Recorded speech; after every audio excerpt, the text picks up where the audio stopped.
Okay, I think we are live now. Hello, everyone. Thank you very much for attending this session. This is a very important session for our systematic literature review writing. And I believe most of you have already done your initial work on the systematic literature review because this is our seventh episode of systematic literature reviews. So we have our seven previous, sorry, this is eighth lecture of systematic literature review series. So today it's very important, but before moving to our outcomes of lecture today, I would request for all of you who have not seen these videos for the previous seven lectures. So please make sure you saw all these lectures in order to understand what we are going to do today. And you can watch them later on. That is fine. But for now, it's important to understand how we report our results and prepare our literature review papers, and also how we can use these systematic literature reviews in our thesis or any other article. So this is important in order to understand the Prisma framework. So we'll have three major learning outcomes for today, as we always have a few learning outcomes. But today I will start with the basics of systematic literature review, which we have covered in the previous lecture, series lecture 1 and series lecture 2. Okay, so you can watch those lectures in order to understand the details of these basics of systematic literature review. I'll go through them quickly because the topic for today is to understanding the Prisma framework. So some of you are already familiar with this term, Prisma, and some of you even you are familiar, but you are using just a Prisma framework in order to report your items, and that framework is just a picture which we take from one website, which I will tell you in the future in the upcoming slides. But today we are going to learn what actually Prisma framework is and how it can help or assist us in order to make our writing more what I can say solid, rigorous, and depending on these framework and checklists, you can write your abstracts very clearly for systematic literature review, and you can write your papers very clearly. So this is a very handy tool in my opinion. So you must need to follow these Prisma framework, and these Prisma frameworks are applicable for many other writing styles also. I will discuss a few of them in detail in this lecture. And finally, I will give you one tutorial or example of writing your Prisma framework or how we can take assistance from this Prisma framework or Prisma reporting standards in order to write our literature review papers or literature review abstracts, because both of these are two different parts. So latest upgrades in the Prisma framework, which is under the Prisma framework 2020. Previously we were using Prisma framework 2015. So we have now a very clear distinction between writing abstract and full paper. So I have divided this lecture into two episodes. The first episode here today we are going to learn about the abstract, and I'll try to get time for the next episode where we're going to learn about the full paper writing and using these reporting standards. Okay, so that would be my discussion point for today, but mainly we are focusing on writing an abstract for our literature review paper using Prisma statements or Prisma checklist. Okay, so this is today's main working. Now, if you are familiar with the systematic literature review processes, it's very simple 6 or 7 step process which we have seen in many videos, and we have lecture series 1 and 2 specially dedicated for this SLR process. So I took one slide from that previous lecture just to remind you how we are going to do or how we do our systematic literature reviews. So most important task is always to define a very clear research questions, and then searching for relevant literature, refine our search. We need to analyze or synthesize, reporting our finding, and improving our search and writing. So these are very simple steps, but each of these steps in itself is a very series of steps involved in each step, which I have already explained in the previous video. So if you are not familiar with these terms, please go and watch lecture 1 for this series, and you will understand that what actually systematic literature review are and how we can write these literature review papers. So I gave a complete tutorial with the examples over there. Okay, now let's talk about the Prisma framework. So we understand that we are planning to write a systematic literature review, and we have compiled our sources, we have collected our data. Many of you have a few queries on the data collection using from different sources, and some of you have troubles in finding relevant sources. I will try to compile one video, compile all your questions on this and compile them in one video, and I'll try to answer your question which have been written under my first lecture and second lecture. So I'll try to give you answer on all those queries. But here today, I am little bit ahead where we are already familiar with the systematic literature review processes, and I believe everyone have started their work. Now it is time to write an abstract which can attract high rated or high ranking journals, impact factors and all this. So I receive a lot of papers and I review them. Most of you make mistakes in writing a good abstract, and also you make mistakes in following the Prisma statements or Prisma framework in order to complete your systematic literature review paper. Yes, you follow those steps, you always try to follow those steps, but not in the true spirit. So that is where we need to learn what actually Prisma statement is and how we can use it for writing our literature review papers. And starting from today, we are talking about the abstract. So what Prisma actually is, it is basically preferred reporting items for systematic literature review and meta-analysis. Now, it's very simple. It is minimum set of the items which you must need to include in your writing, okay, in your reporting.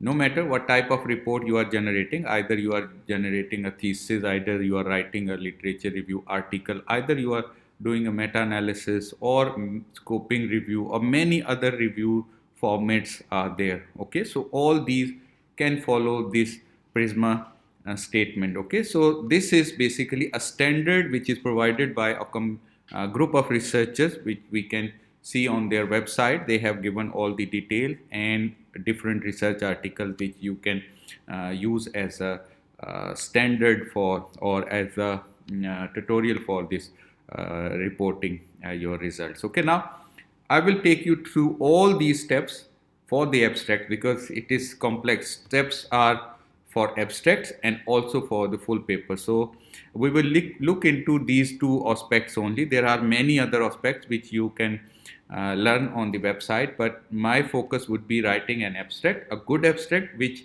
truly reflects the literature review or systematic literature review, and how we can do this similar for our full paper, because many of us are making mistake, and at some point of time I was also making some mistakes, so that I corrected in the recent past. So that is what I suppose to taught you today. Okay, now the Prisma is basically an evidence-based minimum set of items for reporting in systematic reviews and meta-analysis. As I mentioned, it is just a simple set of instructions or set of items which you must need to report in your writing. Okay, and if you follow these standards, it is very easy to write your abstracts as well as your full paper. So we will discuss full paper in the next episode, but today we are going to discuss only abstract, and I'll try to finish this lecture within 30 minutes, as I always try to do that, but obviously it may take a little bit longer time, but I'll try to keep it as minimum as possible, and to be very direct and focus on what we need to do. So this is the website. You can see that prismastatement.org. So the latest version of Prisma 2020 have already been released, and you can watch it or you can read the more detail on the website. But I will give you all these items with the explanation and also with one of the example which I took from my recent work, which is going to be submitted for publication soon. So that will help you and also help me. If you have any ideas, comments, or any suggestion for my improvement, also you can comment on the comment box later on when you watch these videos. Or if you have any question on any part of this video during this lecture, you can just write in the comments and I will try to answer at the end of this presentation. Okay, so this is what we are going to learn today. Now, application of Prisma, as I mentioned, it is very simple. It is for abstract, the newly added Prisma checklist, and also you can have it for full research articles. Now, these are two different episodes or different workshops. I will try to discuss the abstracts for today, and later on, if we have time in near future, I will try to cover the full articles also. Okay, now let's talk about the Prisma checklist for abstract, how we can use it, what are the items included in this, and how we can get benefit from this and prepare a very good abstract for our systematic literature review articles. Okay, now I will mention a few points. Please try to copy those steps and the checklist on your abstract, because most of us we make mistakes while we are writing abstract, because this is something very much valuable. As I mentioned, if you remember, I told you in one workshop, 98% of the articles would not be read by the editors after reading the abstract. So abstract is very important, and abstract is a combination of title and your abstract, not just the abstract. Okay, so the title and abstract. So the title and abstract, 98% of the research article editor will read not beyond this abstract. So that's why you can see the importance of abstracts is huge. And if you look into this, for example, thousands of the paper have been received in a high impact journal in 1 year, but they can publish only 40, 50 or maybe 100 or 200 in 1 year. You can see how much competitive is this, and what they are doing, they are trying to assess your work from your abstract initial stages, and once they see the scope is there, the writing is perfect, and then they will move for looking into your introduction and then the rest of the paper. So it may disappoint you sometime. Maybe you have done a very good work, your paper is excellent, but your abstract is not up to that standard. That is why most of the articles have been rejected, and that is the most common reason. No matter how good your research work is, if your abstract is not good, there is no benefit for submitting your paper in good journals. And similar goes for your thesis. Okay, so now let's move on. Try to understand this checklist and try to apply it on our own writings, because we receive a lot of literature review papers, and especially for our systematic literature review and meta-analysis journal, we are just focusing on articles which are writing meta-analysis or systematic literature review and following the Prisma standards. So that's why the scope of our journal is also limited. So we cannot accept any article which is not following exactly these standards. So this is the standard for writing. So you can follow this. Okay. Now, if we look into this, the checklist of the title, checklist of abstract Prisma writing, it would be for title, the components. Okay, the components are title. What you need to write is background, methods, results, and discussion. These are the components or checklist of Prisma framework for abstracts. Okay, Prisma statements for abstract or Prisma checklist for abstract. Now, each of these components, it's not simple. Okay, it's not straight. Each of these components, they have given a set of instruction for each of these points, and I will explain all these set of instruction, and I will try to apply these instructions on one of our abstracts, and then you can follow this.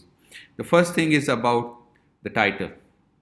Now, very important thing, the title, if you are writing a systematic literature review or a meta-analysis, you must need to highlight it in your title. Okay, so the title should be based on your work. For example, if you are doing meta-analysis, it clearly indicates that it is a meta-analysis research article. And if you are writing a systematic literature review, you must need to highlight that this article is related with systematic literature review. You can do this in so many ways, so many different options are there, but I believe that the word of systematic literature review or systematic review should be in the title if you are writing a systematic literature review. If you are writing bibliometrics, you need to follow those steps also.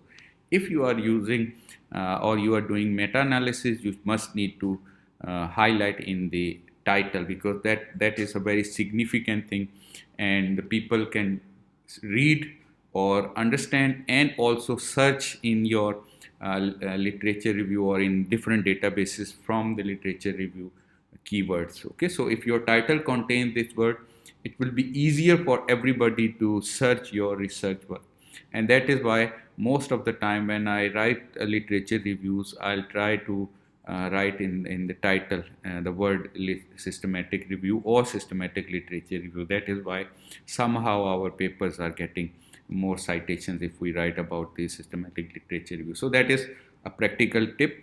Now, what is its meaning? I give you one example. This example is for our upcoming research work, interventions of digital innovation in establishing social resilience, a systematic review. So I mentioned the topic and I mentioned that it is a systematic literature review.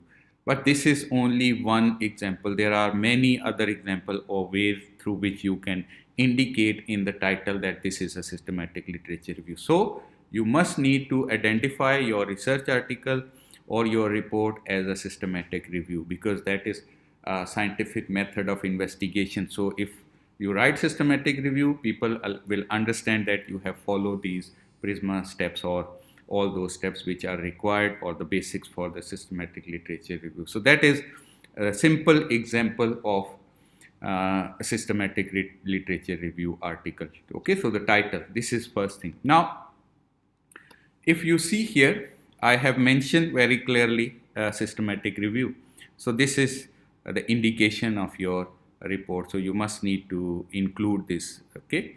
Now, the second thing is obviously the background, and this is very much critical, especially in writing literature reviews. Most of us, we have followed those steps, and most of you have done your work in a very good manner. You have done your analysis, you have done everything, but what you are not clear about is your research question. So why you are doing this analysis, what is the need, and why it is important. So these are the questions which must need to be answered in the abstract. So most of the work done in the systematic literature review lacks the research question, the main objective of the study, the aims of the study, or the background of the study. So that is very important. Now, provide an explicit statement of the main objectives or questions the review addresses. Okay, so very clear and very simple. But in my opinion, this is the point which is not very much simple in practice, because most of the time when we write papers, we try to follow those steps which I taught you in lecture 1, lecture 2. I agree, everybody follow those steps, but they have just the keywords in their mind, and they are trying to search because their interest can be reflected in those keywords. But unfortunately, these types of the literature review, bibliometric analysis or meta-analysis, they are unable to address any key issue. And that is why they cannot attract attention of any editor of good journals. So that is why we must need to clarify the background, objectives, and aims of the paper in your abstract very clearly. So I tried to clarify this in one example. So you can see this example. Now the example is, as I mentioned, my topic is very simple. So it is basically digital technologies and their influence in the social resilience, how they are enabling societies to be more resilient. So that is my main topic or main idea. So what I wrote is very simple. Disruptive digital technologies are influencing our future. While technological innovation is critical in establishing societies that are resilient to the disaster in the future. This article attempts to study how digital innovations contribute to social resilience through a systematic review of literature. So now you see my aim, my objective, my research question is very, very clear. Okay. Sometime we need this background statement, but sometime we can directly start with this paper aims. This paper addresses this thing. So you can start directly with the aim, or you can write one or two introduction lines. It depends on how many words you are allowed to write in an abstract.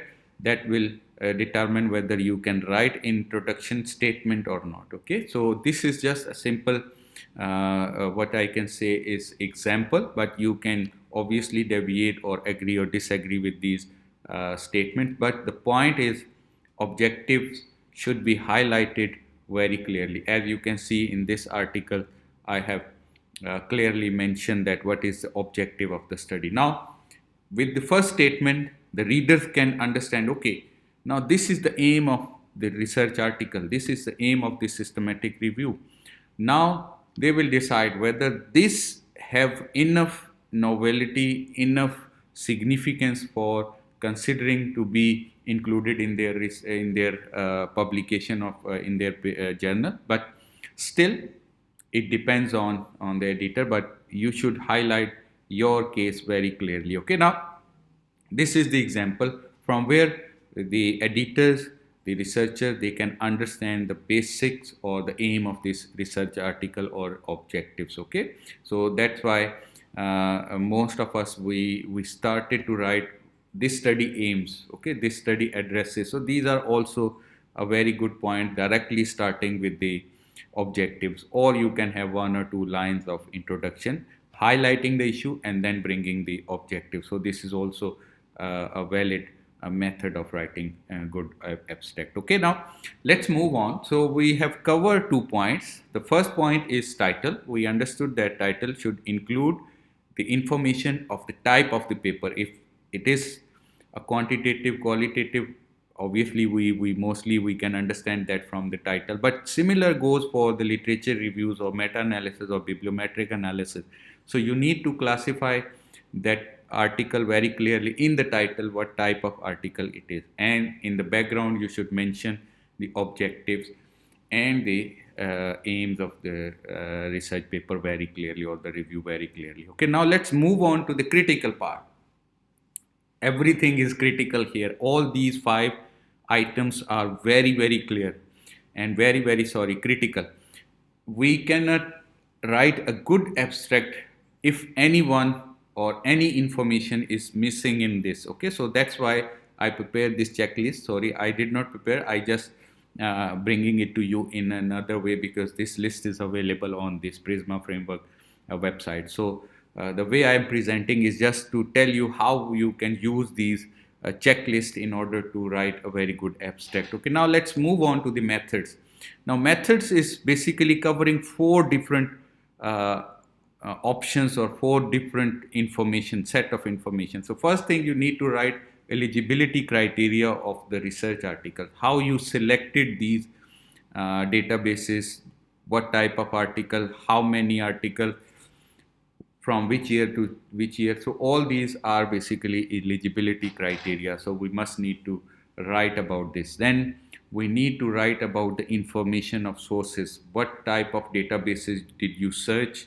How many articles did you collected? Okay, so this is source information, where that is very much important, and we know we report it, but it should be reported in the abstract as well. Okay, but the risk of biasness, this is quality assessment, how you reduce the biasness in the selection process for this systematic literature reviews. That is also a very important and key point in writing an abstract. Okay, and finally you need to write how you are going to synthesize your results, what type of analysis, how you are going to do analysis, and what are the methods you are going to use for the analysis or synthesis of the results. Okay, so this is the checklist for methods in a very simple and short manner. Now let's try to see one example if we can cover all these points in this example. Okay, so we have title, we have background. Now let's talk about the method.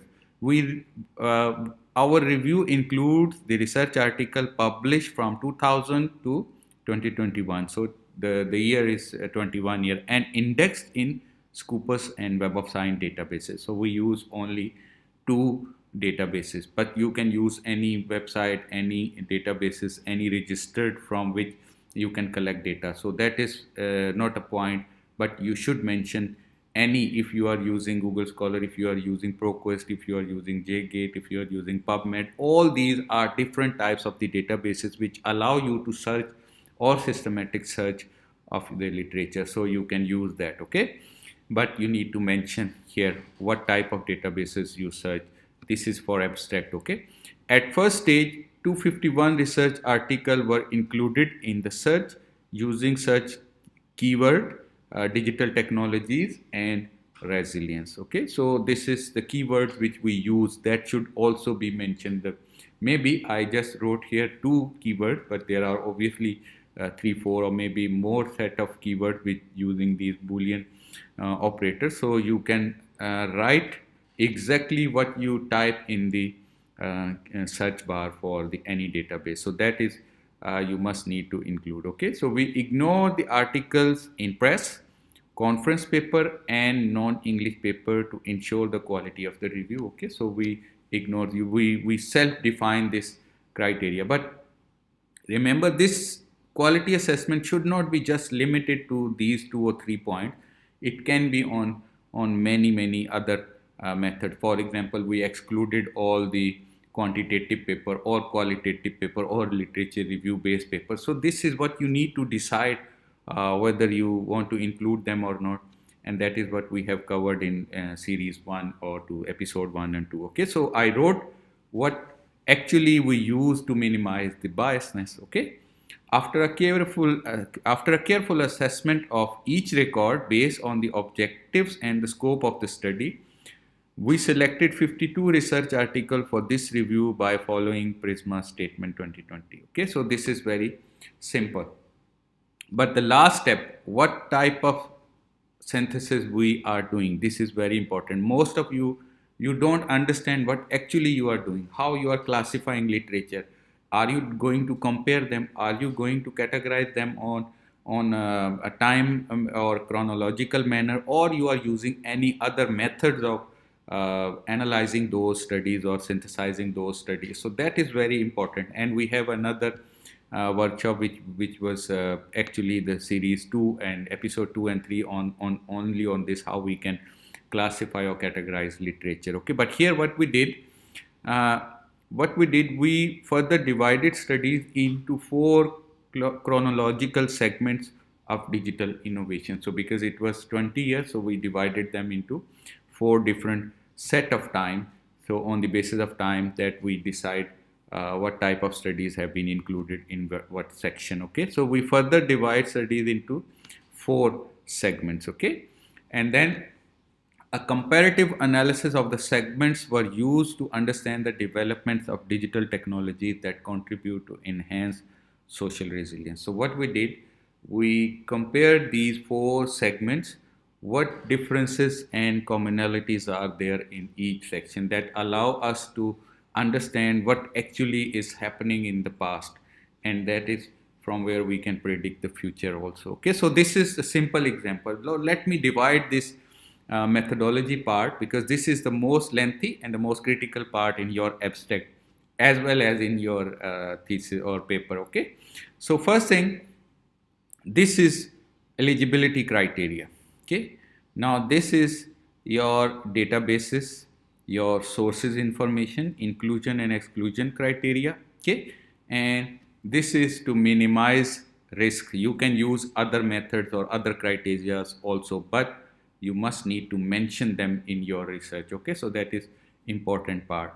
And finally, this is where I discuss about how we are going to synthesize the result, how we are going to write the different, or doing the analysis, the comparative analysis, or we are categorizing them in the different sections. So all these 4 steps are available here in this example. So in the same manner, you have to write your own abstract, because that is very much critical. Okay, so I believe with this the method part is clear.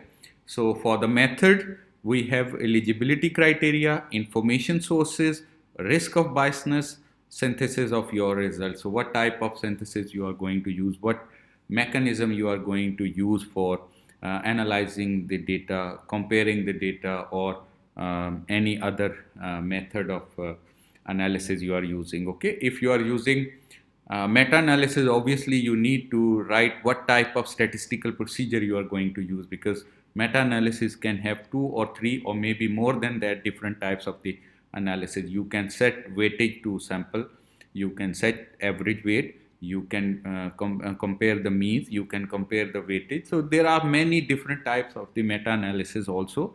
So you need to mention if you are using any meta-analysis technique in this. Okay, so this is how you just need to follow the abstract procedure. If you are writing meta-analysis, you need to write what type of analysis techniques or statistical procedure you are using. Okay, if you are using bibliometric analysis, you must need to identify what type of bibliometric techniques you are using. For example, you are using author coupling, you are using citation index, you are using country-based data.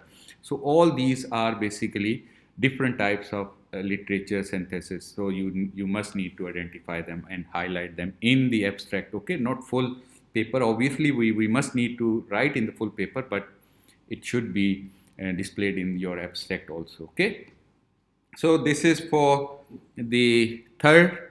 Now let's move on to writing the results.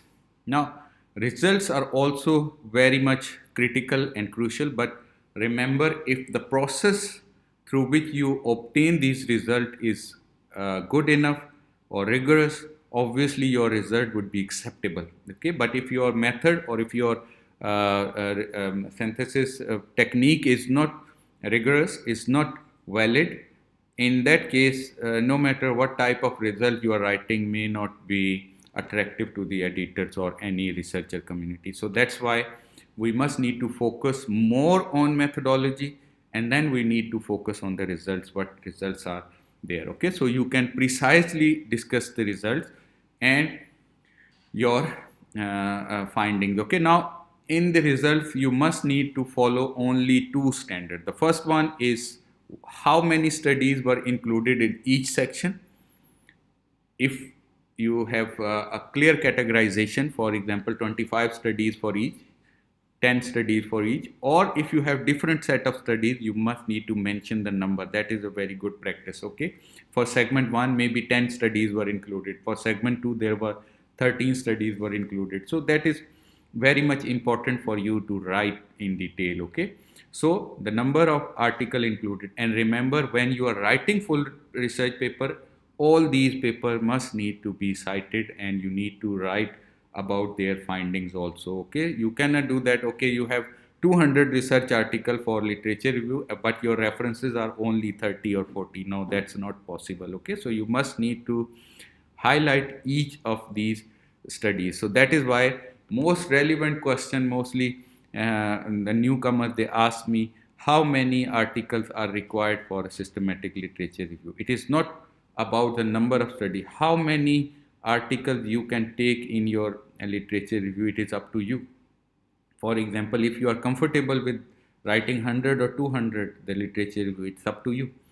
But in most cases, what I prefer is 50 to 75 is the optimum number, because that is what we can manage in the limited time. Obviously, we have limitation of the time, we have limitation of the resources and many other things. So if you include many studies, obviously you are not working in the right direction. And here, this is one more tip for all those who are writing systematic literature reviews. If your research or your search give you a lot of research paper, 2000, 3000, it means that somehow you are not working on a significant topic. This topic have already been searched a lot, and obviously there would be a lot of already done systematic literature review on the similar thing. Remember, one thing is very important about the systematic literature reviews. If you see somebody have already done the similar literature review which you want to do, obviously it is time not to do that. Okay, decide whether you want to upgrade that, because if it is done in the last 4 or 5 years, then you can go for upgradation, or you can add some data or add some new information. But if it is done in the last year, I don't think so there is a point to continue the similar concept. You can see the similar thing in the different perspective, or the concept should be different. Okay, so if you are doing similar thing, I don't believe that attracts any editor's attention. Okay, now let's move on to the next point, which is synthesis of results. So you need to highlight how these results are being synthesized and what are the outcomes and the findings of the study. So I just crafted one abstract for you, the example. The result of the comparative analysis of the 4 literature segment consisting of 25 studies in each. That is just for your reference, because we have I mentioned that only 52 studies, so it cannot be true, but you need to mention how many studies, because we have not categorized it yet. I just wrote the abstract. Okay, so we can say, okay, for segment 1 10 studies, for segment 2 3 studies, for segment 3. So by doing this, we are highlighting, okay, in the each era we have a significant number of studies that contribute to the body of the knowledge, and we can compare them easily. It should not be in one era we have only 5 studies. For example, 2000 to 2005, if 5 studies, it is understandable, because it is a time when these digital technologies research may be started. But when you have 10, in the next year you have only 5 or 7 or 3, it means that you reduce the number, and that may be reflect any problem, because most of the time we are using exponential sequence when we are looking into studies, and we always have this exponential curve when we bring these results into reality. Okay, so you should analyze them in a particular way and mention the number of studies reported in the each section. Okay, now highlight 3 prominent factors for building social resilience in the context of digital innovation, and these are digital architecture, blockchain based application, and artificial intelligence. So this is what we learn from those 4 segments. So these are the streams of the research which researchers are focusing on, and these were started in 2000 and then increase nowadays, and there are many research which are being done on these 3 applications. For example, if we talk about the social resilience, digital health, digital education, blockchain based health application, blockchain based supply chains, all these are part of our digital or social resilience, because these are the things which allow us to respond to any catastrophic situation in a better way.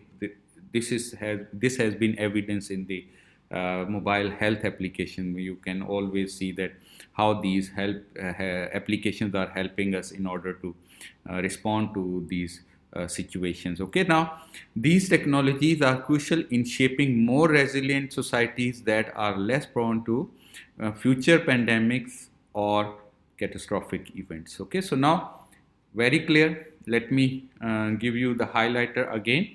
So this is the number of studies included. Obviously, these studies would be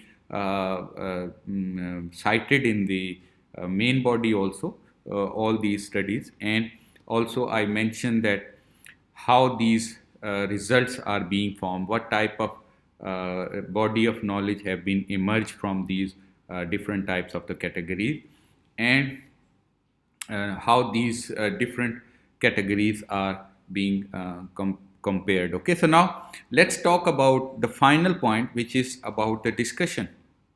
Now here most of our people, they are afraid of writing limitation on their research. So now discussion part is very important. You need to write limitation on your evidences and any other interpretation if you want to do, in order to make your abstract more clear. Okay, now what I did here, I just wrote one very simple example. An additional impression of this study that has comprehensively express the opportunities, capabilities of technology convergence in terms of competence, integration, inbound and novelty. Now, this is the explanation, but however, the research was restricted to limited databases and time frame that may be avenues for further research.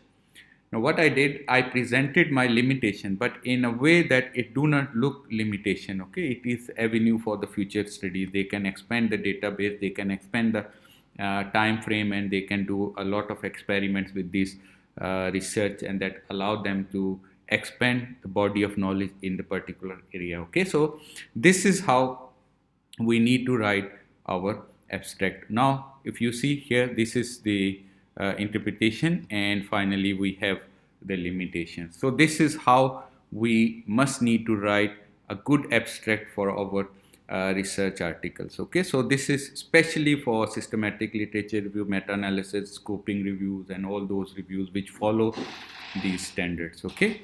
I believe we covered this abstract. Now if I put all these points together, and that will give me a very handy abstract for my research article. So it's very easy to write based on these parts. You need to divide them because you cannot directly write the complete abstract. That is what most of the researchers do, and they do it wrongly.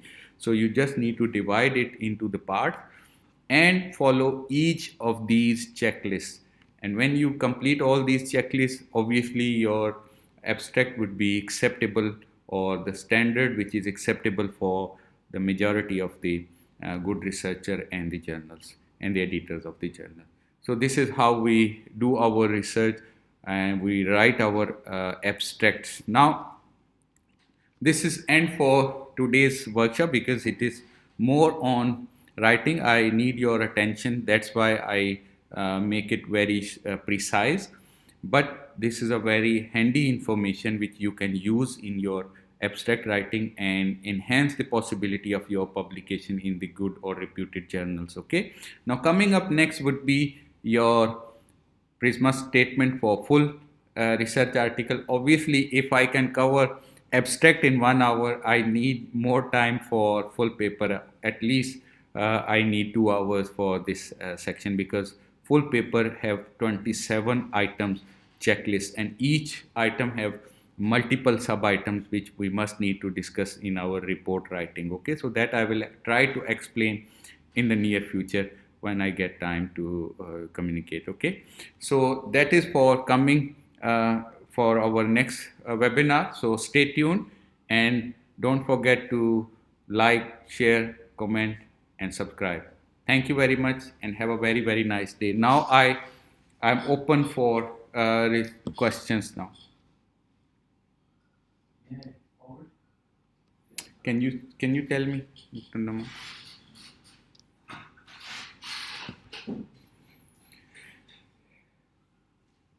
Sir, first question is, why systematic review can help us in process of research or thesis? Okay, why systematic literature review can help us in writing our thesis or research process. Those who are starting their research now, they must need to learn systematic literature review, because it allows us to do our research work very quickly, to find the gaps in the literature systematically. You can create your objective of your research with a systematic manner. So it is very handy tool. In the past, I saw many people are giving you, okay, this is the research literature review card, this is the chart, this is the table. So all these things are confusing. I have not seen a single person who can get through all these tables and figures easily and finally come up with their models and come up with their gaps, because that are very tedious process. But in other words, if you follow this systematic literature review process, your research would be very easy, systematic, easy to answer, and easy to justify. So I believe this is very, very important for the new researcher to learn, not only learn, but also execute the systematic literature reviews. Now, it is not just for the newcomers or new researchers. Those who are already done a lot of quantitative research, as I was basically very much fond of doing quantitative research because I'm a statistician. But this allows me to write on the policy in a better way because we can learn from the past, we can see the current situation, and we can predict future just based on the what work have been done in the science. So that is where we can do a lot of work in all areas of research and development. Okay, so I believe you must need to learn, and it is very handy and important tool for you. Sir, it's a very important question. What kind of supporting evidences are additionally needed by top tier journals while exploring databases, extracting data, and screening of the same? Okay, for the journal's point of view, now it is becoming more challenging for everybody. If you want to see whether what type of evidence the journal needs in order to support your research writing, this is data. Okay, so all those data sheets which you extracted and which you used for systematic literature review can be submitted with your research article as a data, okay, data set. So systematic literature review must contain a data set, and you can submit. Now we have a different journal just to submit the data also, so you can have two publication from one systematic literature review just for article and also for data. You just provide that data, and that data can be used for the other. Now in the past, what was happening, the data was not the central point of your research, but now it is, because the researcher, the journal, they maybe need this data file after 1 year or 2 years also, because I have seen many retractions. You can see the retraction watch. Many retractions have been done by the journal editor just to ask for author for the data, and they were unable to provide those data sets. So it means that have limitation on the credibility of the research. So that's why it is important to submit the data set also. So if you submit, obviously that is fair enough evidence for editor to decide whether your research work is quite good or not, and it is supported by the evidences or not. Okay, the next question is, the length of abstract can be around 250 to 300 words. Is there any recommended number of words for each category, background, method, results, etc.? Okay, this is important. We have only 300 words for abstract maximum, and some article or some journals, they allow us to write in the segment. So this is the same segment if you want to submit to MRL journal, so you can follow the similar pattern. But the categories are very clear. As I mentioned, introduction part, you can reduce it to the minimum. Just you can write the aims if it is required. But the methodology part is the most, the lengthy part of your abstract. It should contain all the methods and the detailed discussion. So whenever you are writing abstract, put your emphasis on the methodology, because most of us, we discuss so many things, but we talk about methodology very little. Less information in the methodology create doubts on your research. Okay, so you can extend in the methodology section, then you can precisely write about the your results and your significance. All these things can be reduced, but not the methodology. That is the central point of your abstract. So if you are writing 300 words, you must contain or consist 150 words methodology in your research, and then you can divide the rest in the rest of the segments. Okay, but obviously methodology section is very important. I saw a few research articles, they were written on the literature reviews, but they did not include any methodology. This type of research do not carry any significance. Okay, so methodology is very important part of your research paper, whatever you are doing. So you need to write about the methodology very clearly. Even though if you are just doing a narrative literature review, still you need to follow some methodology. There is no research without the methods. Okay. Okay, this question, all these details are related to survey article. How can we analyze these 4 steps, legibility, risk, and synthesis part of if working on quantitative paper based on our own ideas? Okay, now if you are talking about the quantitative research article and you want to write a good abstract for quantitative research article. You can follow the similar pattern, but obviously this preferred item is just for systematic literature review article, because that is very critical. But these are almost similar pattern, but you don't need to follow these steps for your quantitative research, but the same, you need to explain about your methodology very clearly. What type of scale did you use? How did you collected your data? How you determine your sample size? What are the analysis techniques you used? These are the important information, not inclusion exclusion criteria. So this is a little bit different from your quantitative or a qualitative data paper, but still maximum part of this abstract is similar, and you can use this for writing a good abstract for your quantitative data or quantitative paper also. I'll try to give you some tips on this writing abstract for the quantitative papers also, because it is very important part, but hopefully in coming sessions we'll cover this point. But still you can use these with the little amendments or little changes, okay?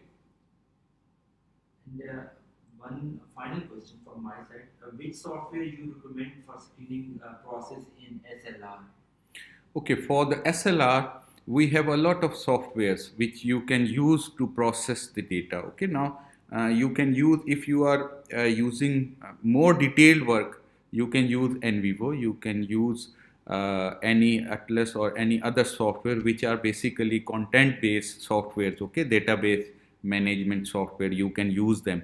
Okay, but we have new softwares which are basically meant for bibliometric analysis, but there are a few options with some adjustment. You can use them in the data analysis for systematic literature review also. For example, VOSviewer, 𝐿𝐼𝐒, all this BiblioShiny, all these are software meant for bibliometric analysis, but the clouding and the keywords management, they can craft your literature based on the keywords. That is a very handy tool which you can use for systematic literature reviews, and that is what I am doing in my research articles also. So we are using those options which are meant for bibliometric, but we can still use in systematic literature review, because it is less complex than the using NVivo, Atlas and any other sophisticated software for text analysis, because these softwares are very much handy, but obviously you need a lot of training on them.